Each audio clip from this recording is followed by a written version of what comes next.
Vous êtes de milliers à suivre votre chaîne numérique où est le canal télévision DSA 5.25 VHF. Il est temps de suivre notre journal, les sommaires. Lancement officiel ce vendredi 12 février 2021 de la campagne de paiement des impôts pour la population du secteur Kibali à territoire de Ouatsa, c'est dans la province du Haut-Ouélé. Et c'était au cours d'une réunion élargie aux couches sociales à Sourourou, chef-lieu du secteur Kibali. Le chef du secteur qui a animé cette activité appelle ses administrés au paiement des impôts en vue de répondre aux attentes de la communauté en ce qui concerne le développement. Les détails à découvrir.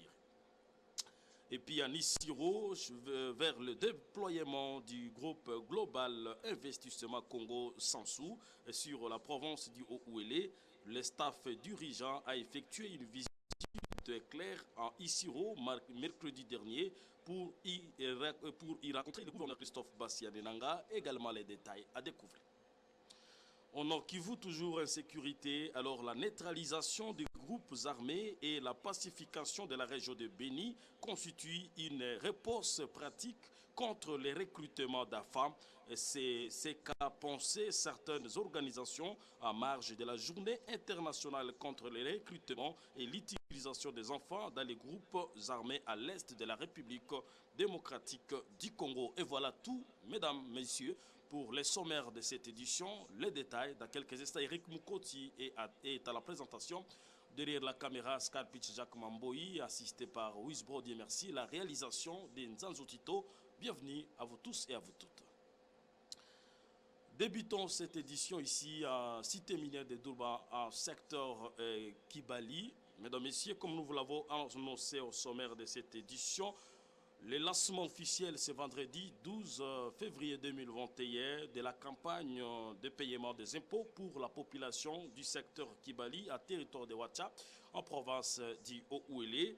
C'était au cours d'une réunion élargie aux couches sociales en Sourourou, chef-lieu du secteur Kibali, dont le chef du secteur Kibali, Dieudonné Sourourou lui-même, a animé cette réunion. Suivez les détails de notre reporter Gloire via vous pour les détails. Oui, ezali poémi pour les catins, na ordre du jour tozali nango. Na moko ezali d'abord événement du jour. Et puis na mibale ezali makambo na IPEM. Oyo tozwaki yango il a fallu d'abord to expliquer d'abord na bakushe nyonso ezali si place awa mpona ndenge etambola mpe malamu soki ozomona yango ezali baproblème oyo ekosunga biso na eloko mosala tosali lokola tozokamata toujours le 15% na la dépense minière epa na biso na kosenga mpona bango ezali façon librement il faut basala biloko wana na ndenge tomoni sur place lelo boyo namoni bandi kosinye badocument moko bazosomba yango nakanisi kotambola malamu na koloba na bango so basali malamu félicitation il faut baprojet mingi bati baenveloppe ekotambola message na ngai yango wana mpona makambo kali IPEM bandi na 4000 kusuka na 2000 opérateur économique eza bato basala mombongo et puis ezali na batravailleur na 3000 2000 ekomati mibale bakategori mibale kobanda se suka oyo ezali mokata bilanga ozali na 2000 epuis palanga mbongo azi kute me okata eza ndenge moko na 2000 bon tozolinga tosala répartition opérateur économique balobi na boye balobi bapesa na bato na bango mpo balekisa kofutisa biloko wana epuis population mosusu tokopesa na bachef de village nyonso mpo baye na secrétaire malamu so azali yango te tokopesa bacollecteur batambola yango mais mpo etambola malamu il va falloir d'abord mutu na mutu eyeba tuna ye po ezali mutu epa na ngai catégorie ezali boyo ekozala mpe facile.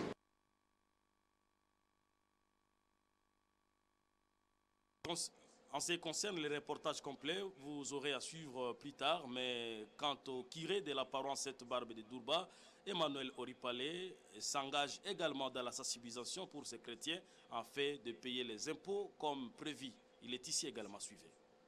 En tout cas, je rentre avec une très bonne impression, d'autant plus que chacun a compris ce qui se passe et chacun a pris aussi ses engagements personnels, soit pour les problèmes qui concernent la sécurité du milieu ainsi que celle du chef, de secteur.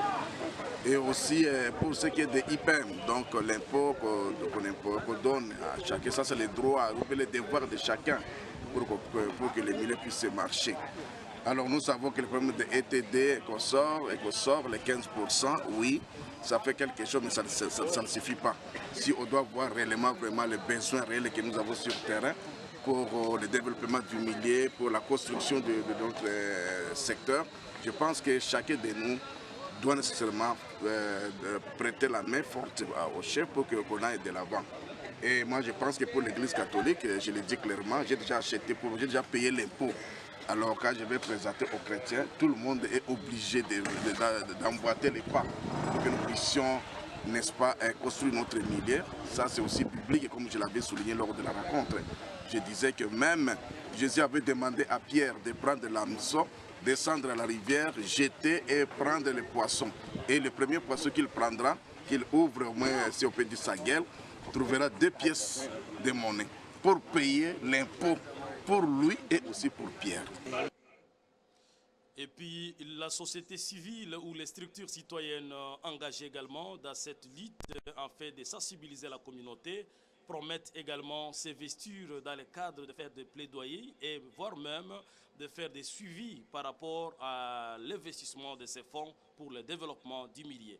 Élisée Patimassia, coordonnatrice de la nouvelle société civile congolaise en secteur de Kibali. Ezali mibeko ya mboka na biso tosengeli kofuta epo na ndenge oyo ekoki epo ezali biblique mpe ezali loi ya mboka na biso mpe mpona développement ya mboka na biso tosengeli kofuta epo nga lokola molobeli ya communauté esengeli na informe communauté ke tobandi déjà makambo etali epo ezali kofutama na prix ya moke mpona motu nyonso esengeli aza na yango mpona komata bisi bisika nyonso vérification ekozala peut-être ntango elekaki mbongo wana ezali komonana te mais pour le moment suivi ezali likolo ya mbongo oyo etali epo parce que lelo nde ezalaki bokutani monene oyo chef de secteur asangisaki biso nyonso communauté mpe baresponsable ya communauté mpona kopesa biso lolenge nini toki kosomba epo mpe lolenge nini mbongo ya epo mosala nini mbongo ya epo esengeli kosala na kati na mboka. Je pense ntango bato bazali kotia tembe ya solo mikolo eleki tomonaki yango te me mikolo ya lelo balongola tembe tokomona eloko nini oyo mbongo ya epo ekosala na kati na mboka. Dirigeons-nous à présent ici, mesdames, messieurs, vers le déploiement du groupe Global Investissement Congo-Sansou sur la province du Haut-Touélé. Le staff dirigeant a effectué une visite éclair sur Isiro mercredi dernier pour y rencontrer les gouverneurs de la province du Haut-Touélé, Christophe Bassianelanga. Reportage complet avec Junior Owawa de la cellule de communication. À sa descente d'avion ici sur l'aéroport d'Isiro Matari, Stéphane Kipré et sa délégation sont accueillis par le ministre des Infrastructures Norbert Mandona. Le délégué du gouverneur Christophe Bassianelanga n'a qu'une consigne: conduire les hôtes de l'autorité provinciale jusqu'ici en sa résidence pour un briefing avant cette descente sur les différents chantiers. Des retours de l'exploration, la délégation s'engouffre de nouveau en vue du débriefing de la mission avant de reprendre la direction de l'aéroport où ce jet privé était immobilisé des heures durant dans l'attente de membres de cette délégation à la suite d'une mission éclair plutôt prometteuse. Nous sommes venus pour la première fois à Isiro rencontrer le gouverneur, son Excellence M. Nanga, pour l'accompagner sur les futurs projets de développement de la province. Comme vous dites, c'est une visite éclair, donc nous sommes venus identifier les projets, notamment la construction de routes, la construction d'une cité. Nous allons revenir très prochainement, certainement avec une offre. Justement, c'est la grande différence du groupe par rapport aux autres investisseurs qui viennent. Beaucoup d'investisseurs viennent en RDC sans connaître le marché. Nous sommes déjà présents au Katanga, au Lualaba, à Kinshasa. Donc nous sommes venus en Haut-Touélé en connaissant le terrain, en voyant déjà ce que le gouverneur avait fait, en amenant maintenant un plus pour l'accompagner dans ses projets. Dans son ambition de développement, Christophe Bassianelanga a initié plusieurs chantiers dans le secteur des infrastructures de base, notamment ce route, ce pont, ces édifices publics en vue de viabiliser son entité, avec comme ambition d'en faire le pôle économique pour toute la sous-région, conformément à la vision du chef de l'État Félix Antoine Tshisekedi, prônant l'émergence de la RDC à partir de la base. Direction Anitouri, mesdames, messieurs. Le commissaire général de la police nationale congolaise, Dieudonné Amouri, a effectué une mission d'inspection à Irumu, c'est en province de l'Ituri, où il a visité le bureau de l'administrateur du territoire Essandier et voir comment y déployer une équipe de policiers pour renforcer la sécurité dans ces milliers. Reportage avec nos confrères du gouvernorat de l'Ituri. Le commissaire général de la police nationale congolaise a effectué une mission sécuritaire au chef-lieu du territoire d'Irumu où les groupes armés ont détruit les bureaux du territoire et du sous-SIAT territorial. Cette descente de numéro 1 de la PNC lui a permis d'identifier les différents sites où seront installés les éléments de la PNC qui viennent de terminer leur formation à Kassangoulou et qui sont présentement arrivés à Bunia pour cette fin. Sur place à Irumu, le commissaire général a constaté quelques difficultés d'ordre infrastructurel et surtout l'absence de l'eau potable. C'est ainsi qu'il a fait venir un des techniciens de la régie des eaux pour la réhabilitation de cette denrée rare faite à sa présence à la satisfaction des habitants. L'administrateur du territoire félicite ces gestes et salue les efforts des commissaires généraux de la PNC. Nous remercions nos autorités tant au niveau provincial et national parce qu'ils commencent déjà à répondre aux cris d'alarme de la population. Et avec la présence de cette unité, nous, en tant que les autorités politico-administratives, et la population, nous allons regagner Irumu et nous allons reprendre la vie normale. Il convient de signaler aussi que le commissaire général de la PNC s'est incliné devant les tombes de 6 policiers tombés sous les drapeaux pendant les hostilités des miliciens FPIC Chiniakilima. Un gerbe de fleurs a été déposé pour honorer leur mémoire et sur place, le commissaire général a exigé que soient érigées en matériaux durables les tombes des 6 policiers avec bien sûr leur identification. Personne n'ignore qu'à Irumu, il y a quelques jours passés, le groupe armé, plus précisément FPIC, avait détruit complètement le bureau du territoire et le bureau de la police, donc le siège territorial d'Irumu. Il s'est dénoté que le commissaire général de la PNC était accompagné par le commissaire provincial PNC Ituri, le général Sabiti Abdallah Patrick. Parlons toujours en sécurité. Plus de 30 civils ont été tués dans différentes attaques de présumés ougandais Adef Nalou en secteur Rwenzori, c'est un territoire de Béni en province du Nord Kivu. C'est là dans moins d'une semaine. La psychose s'accentue, on sait de la population. L'administrateur du territoire de Béni a décidé de s'installer provisoirement au chef-lieu de ces secteurs pour mieux suivre la situation sécuritaire. Delphin Mupanda pour les détails. Ces personnes ont été tuées dans 5 attaques en 2 différentes localités. C'est d'abord un civil tué à Kamole, un village situé sur le pied du mont Rwenzori. Il servait de cache pour les habitants de Mwenda lors des précédentes attaques des ADF, affirme Jérémy Mpoueki, président de la société civile de Mwenda. Cette attaque est survenue au lendemain de celle de Alungupa où 5 civils étaient tués le dimanche. 14 autres venaient d'être tués à Maboulé, 4 à Loselose et un autre à Ngandou, dans la localité de Kilia. Toutes ces victimes ont été tuées par balles.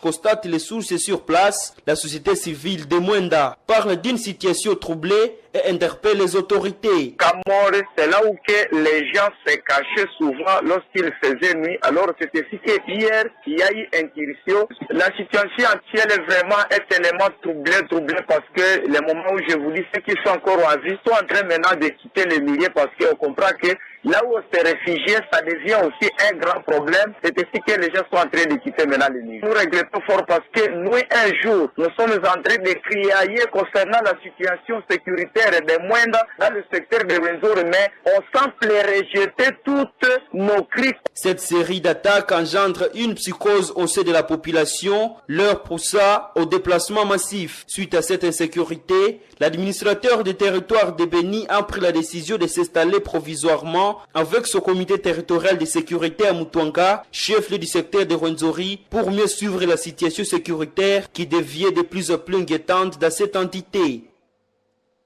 Et puis bouclons cette édition toujours dans la même région, parlons toujours en sécurité, mais aussi avec cette journée internationale de non-enrôlement des enfants dans les groupes armés, la neutralisation des groupes armés et la pacification de la région de Béni constitue une réponse pratique contre les recrutements d'AFA.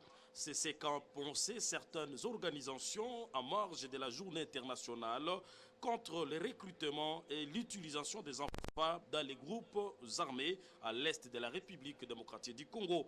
Et puis, au moins 3500 enfants sont encore actifs dans les groupes armés. Delphin Mupanda revient avec pompe détail.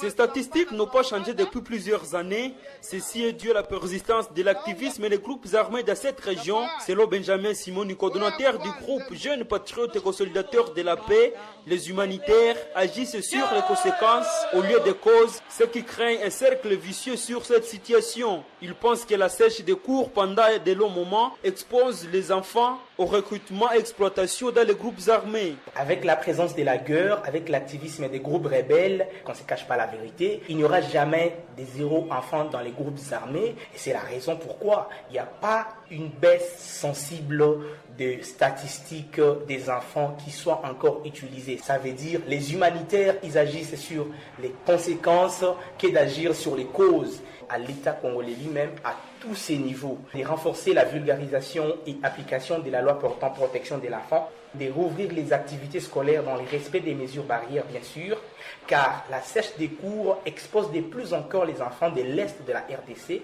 au recrutement et utilisation dans les groupes armés. D'accélérer la traque et en finir avec la guerre persistante dans la région de Béni, car pendant la guerre, le processus DDR ne sera qu'un cercle vicieux autour d'utilisation des enfants dans les groupes armés. De poursuivre en justice tous les anciens seigneurs des guerres pour décourager les actuels chefs rebelles des violations graves, y compris l'utilisation des enfants dans les hostilités. L'action concrète pour la protection de l'enfant à COP a profité de lancer ce 12 février le projet de réinsertion économique des enfants sortis des groupes armés sur l'axe Benimba-Oicha. L'objectif est de renforcer le mécanisme de prévention contre la violence et la protection de l'enfance dans cette région. Il s'agit de 120 enfants, dont 30 filles et 90 garçons, dont l'âge varie entre 15 et 17 ans, sortis de groupes armés et autres vulnérables, exposés à la violence communautaire, a dit Mopero Kamaliro, coordonnateur. Certains vont retourner à l'école et d'autres formés sur différents travaux, l'Est de la RDC. Et la partie où les enfants sont exposés à des groupes armés a souvent dénoncé l'opinion. C'en est complètement fini, mesdames et messieurs. Rappel des titres. Lancement officiel ce vendredi 12 février 2021 de la campagne de paiement des impôts pour la population du secteur Kibali en territoire de Ouacha dans la province du Haut-Uélé. C'était au cours d'une réunion élargie aux couches sociales à Sururu, chef-lieu du secteur Kibali.